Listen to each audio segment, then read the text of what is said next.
Hey, good morning. Yes, it is. It's Monday. Happy, happy, happy. Time to get up, guys. Get ready for work if you're going to work. So, what are we going to be talking about today? Well, I'm going to talk about getting back into doing some repair videos. So, stay tuned.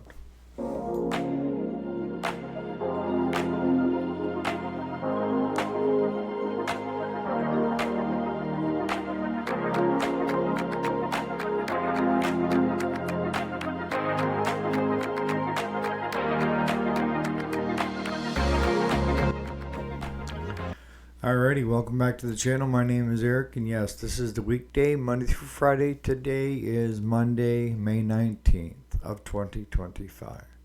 So, what are we talking about as far as the topic for today? Well, the good thing is that I decided I'm going to start doing repair videos again. The bad thing is I'm going to start doing repair videos again and show how incompetent I am when it comes to a lot of it. I'm like an infant. I talked about my firsts. I'm like an infant in that, you know, I would hope that I would retain a lot of knowledge and stuff, and I do long term, but short term is not so good. But I can give you an example, and I'm going to try to get it out today. I finish it somehow. It started off with a repair video yesterday of how to take a tire off a lawnmower with the shaft, key shaft way on the shaft and the keyway in the tire in the rim itself. And wouldn't you know it, you had that like hard rubber that keeps the grease and everything inside. And that had turned into almost like a steel cup. I am not kidding you. I couldn't believe that it was that stiff. And I had a pair of channel locks on it trying to get the sucker off. And usually you can just take a pair of needle nose pliers and just squeeze in on the rubber and pop it out, right? And then you take the washer and the keyway and then the washer off, right? I fought with that for probably 10 minutes that you're not going to see in the video of using a hammer, using a pry bar. This puppy tried everything, and I ended up having to take it off in pieces.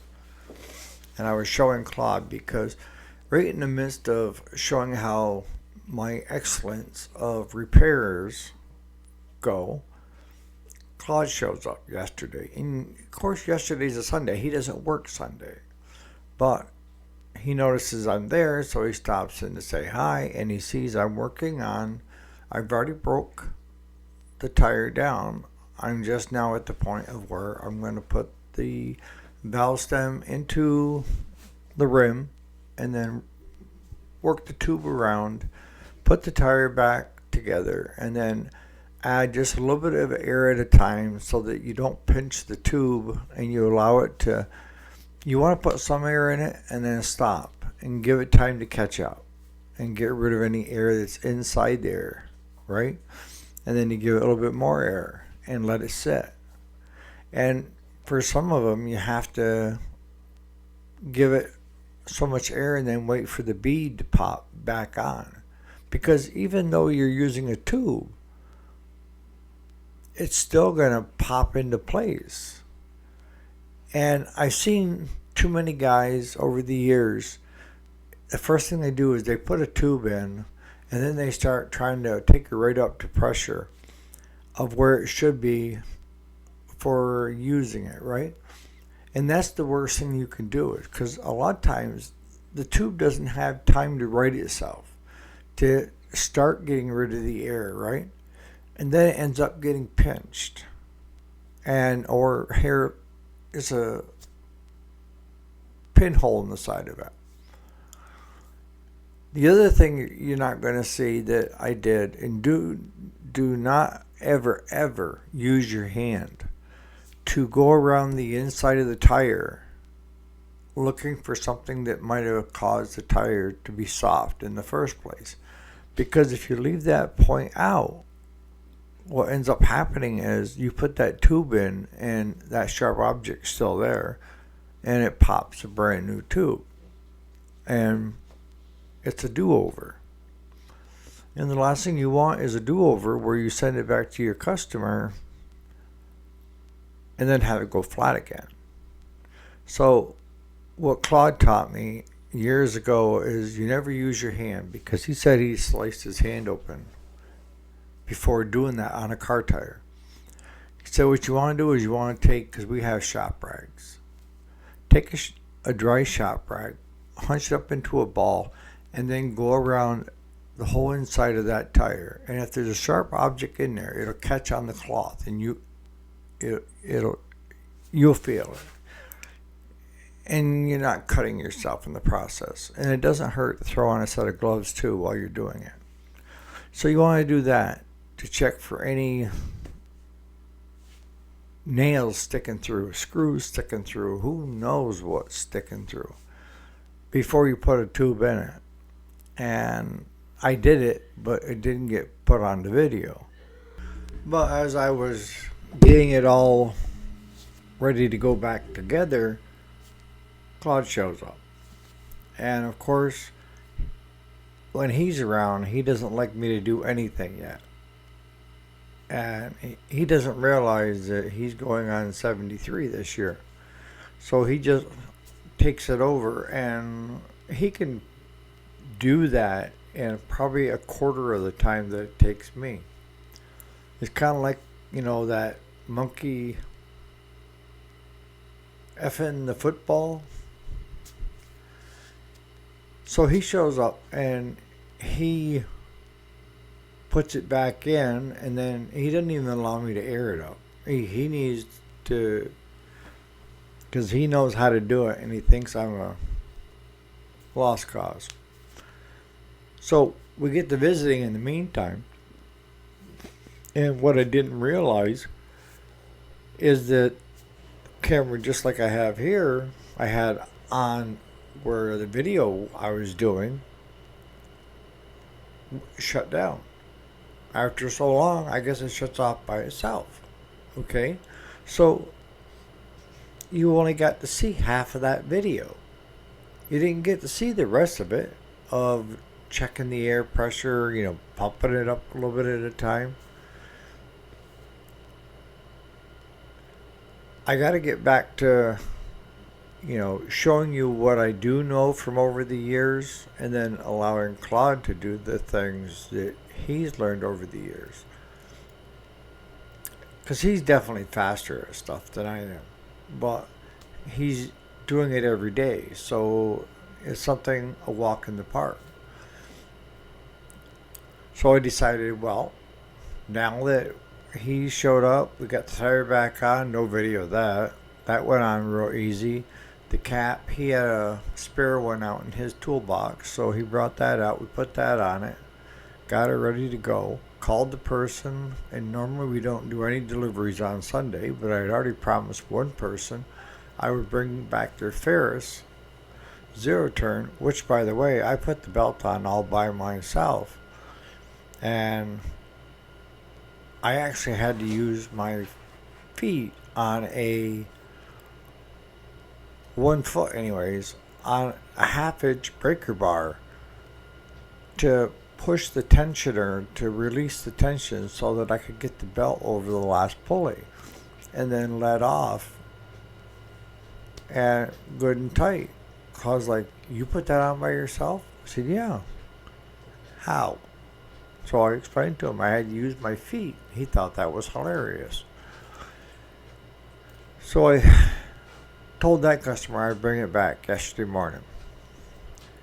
And that their bill was not for the full amount because they were hiring the handicap versus Claude. If Claude would have done it, I would have had to charge for it. But since you're hiring the handicap, I can't charge you, full price per hour. Just saying. So I got that done, and I plan on returning that. I was going to fix this tire on this machine because I had talked with the owner on Saturday, and she was basically just get it running and driving and fix the flat. I said, "Do you want a service on it?" She said, "No, you guys serviced it last year, and we only used it twice."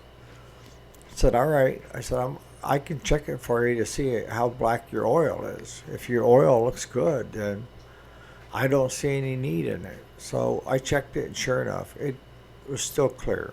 So I just cleaned everything up, and we took the Ferris Zero Turn back home first and dropped that off. Because with the Ferris Zero Turn, we had to put a deck belt on, and then they supplied all the wheels for the deck, and I went ahead and put all brand new wheels on the deck so that because they were pretty well wore. But he's in sandy loam soil, so his blades and everything else wear at a faster rate. And I should have got a video of that because just trying to get that old belt off that had snapped and was wedged underneath the pulleys, and we hurt and jerked and everything else. So finally Claude said, "I got an idea." So he pulls up to the back of my truck and he takes what belt is sticking out and makes it into a loop knot and sticks it over the ball of my truck, the drop hitch that I have with the 2-inch ball on it, and he takes and puts it over top, and then he starts coming close to the truck and then taking off in reverse real fast. About the fourth time that belt finally come loose. I'm like, "Claude, you should have waited for me to get my camera out and YouTube this. This is probably not what you would see on a repair video, but that's what you would have seen on our repair video because we do everything scientific." So we ended up getting the Zero Turn returned home, and the Troy belt with the now not flat tire and a once over on it, and calling them because I wanted to make sure that they were going to be there to pay me, which I told them not to worry about, especially on a Sunday. But she said, "Yeah, I'm here all day long babysitting my grandson, so anytime you want to drop it off, I'll be here." So we took that back. And then Claude went to go do his groceries. So I said, "Well, I'll bring up the other machine." That was a Sabre. I said, "I'll bring up the Troy belt because that is with another customer that wanted a complete service. I ordered a new deck belt and I had it, and it had a flat tire. So we were going to tube that." So that one was different again. And that's what you're going to run into when you're doing small engine repair on riding lawnmowers, is not all of them are built the same. On the rear tires, some of them have got a keyway in the rim and a slot in the shaft, and you have a keyway that slots in. And if that keyway drops out, which it happens to a lot of our customers when they try to fix their own tires, they put it back in, and yes, we get the call that their lawnmower won't move. And the first thing I ask when somebody says that, "Did you just fix a hind tire on that?" Yeah, we took it over to the automotive garage here in town, and they put a new tube in it or a new tire on it. And what ends up happening is they lose that keyway because it falls out, whatever. And when they go to slide the tire back on and put the clip and everything else they remembered, when they go to take off, the shaft just sits there and spins inside the rim because there's nothing in there to lock it. Okay? Now that was a Sabre. Now on the Troy belt that came in, I took my 3/8 impact drill, which normally should pop that right off, because now I'm dealing with a bolt holding the tire on and not a clip with a cup and all the other stuff like the Sabre. But I can't even break that free with the 3/8, and that's normally not the case. So I went in and I got my 1/2-inch breaker bar with a 1/2-inch socket. That's what it was. And I tried coming down on it, and it wasn't given. So I stopped because I don't want to destroy anything, because it may be one of those deals where Claude is going to have to heat it to get it to relax, to come out. But that's the thing, is if you're running a small engine repair shop where you work on lawnmowers and tillers, and each one is kind of the same, but each one is different. Same idea, same principle, but the manufacturer decided to go a different route on how they were going to do it. See, most of your low-end riders should have the same transaxles in the back, should have a keyway with a cup and all that. But not all of them do. Troy-Bilt does not. Troy-Bilt has a bolt that holds it on. Engines, they all basically the same. Almost all of them now are coming through with overhead valves that can give you problems. Some are gravity fed to the carburetor. Some have got a fuel pump. The ones that have a fuel pump, is there a difference between the one that goes on a Kohler and the one that goes on a Briggs? They want to tell you that there is, but I get the aftermarket from Rotary, their fuel pump, and it's the same damn one on both. So you don't need to rush out and buy an OEM Kohler or an OEM Briggs vacuum operated fuel pump. Now, Kohler, if you get into the older ones that have the manual fuel pumps, that the engine, as the cam comes around, is pumping the fuel, that pretty much is their puppy. So and they come in two different flavors. One has the long hook that hits the cam, some have the short hook. So be conscious of that. So I'm going to start wrapping up this video, but we have a busy week. We're full time, and we're going to try to get rid of these compact tractors. All the parts are in for them. We need to get these tractors that are in the shop out. One is lacking a seal that we're having a hard time trying to find, and the other needs to have the 6 converted to 12, new key switch, new wiring. Where the one that's on the trailer right now, that needs a once over and a 6 to 12 volt conversion as well. So if there's a video that you guys would like to see, say it. If we run into it, I'll do a video on it. Other than that, we'll continue like with the morning videos that I put out.